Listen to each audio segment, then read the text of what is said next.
Vision 2030, madini ni maisha na utajiri. Waziri Mkuu Kassim Majaliwa ameagiza Wizara ya Kilimo imarisha na kufanya ufuatiliaji wa watendaji wa vyama vya ushirika ili wazingatie maadili ya utumishi wa ushirika, uwazi, uwajibikaji na utawala bora, na hivyo kuvutia wanachama na wawekezaji.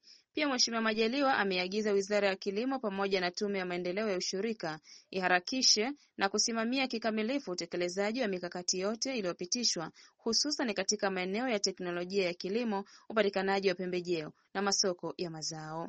Ametoa maagizo hayo Jumapili Aprili 27, 2025 alipozindua mdahalo wa upatikanaji mitaji ya fedha za maendeleo ya ushirika katika kituo cha mikutano cha Jakaya Kikwete jijini Dodoma. Pia Waziri Mkuu amezindua ripoti ya mwaka ya kilimo kwa mwaka wa fedha 2022-2023 na mwaka 2023-2024. Kwa wizara, endeleeni kuimarisha kufanya ufuatiliaji wa watendaji wa vyama vya ushirika ili tuwazingatie maadili ya utumishi wa ushirika, uwazi, uwajibikaji na utawala bora, na hivyo kuwavutia wanachama wengi kujiunga ushirika na kufanya uwekezaji mkubwa kwenye ushirika.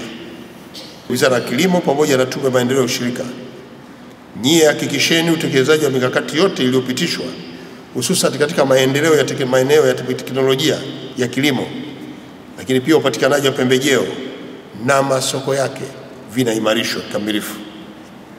Kwa taasisi za fedha ikiwemo mabenki na mifuko mbalimbali ya maendeleo, endeleeni kushirikiana kwa karibu na vyama vya ushirika kwa kuweka mifumo rafiki ya upatikanaji wa mikopo na mitaji kwa wakulima na wafanyabiashara wadogo. Kwa wakulima na wananchi kwa ujumla, hakikisheni mnajiunga na vyama vya ushirika vilivyosajiliwa ili kunufaika na fursa mbalimbali zinazotolewa na serikali na wadau wa maendeleo, ikiwemo na upatikanaji wa mitaji, huduma mbalimbali za kitaalamu na elimu juu ya kilimo kwa ujumla wake. Waziri Mkuu ametumia fursa hiyo kusisitiza taasisi za kifedha zikiwemo benki na mifuko ya maendeleo ziendelee kushirikiana kwa karibu na vyama vya ushirika kwa kuweka mifumo rafiki ya upatikanaji wa mikopo na mitaji kwa wakulima na wafanyabiashara wadogo.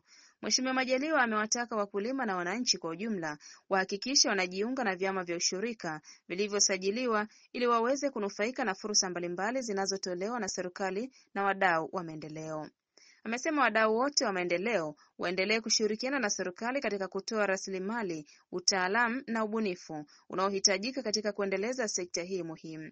Wizara ihakikisha maandiko ya taarifa zilizozinduliwa zinaandaliwa pia kwa lugha ya Kiswahili ili kuwawezesha wananchi wengi zaidi kunufaika nazo.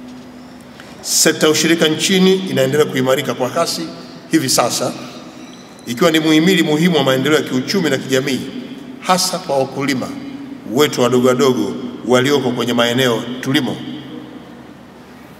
Hadi sasa Tanzania inajivunia kuwa na zaidi ya vyama vya ushirika 7,000 ambavyo vimesajiliwa rasmi, na vyama hivi vina jumla wanachama zaidi ya milioni 8, na vyama hivi vinajumuisha sekta mbalimbali za uchumi kama vile kilimo, uvuvi, kwenye eneo la madini, lakini wafanyabiashara ndogo na biashara za kati na huduma za kifedha kama vile SACCOS.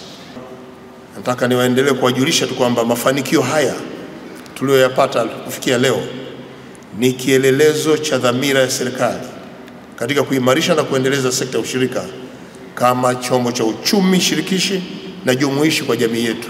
Kwa upande wake, Waziri wa Kilimo Hussein Bashe amesema ushirika ni njia pekee inayowajengea uimara wanaushirika na kwamba benki ya ushirika inakwenda kurahisisha malipo ya wakulima.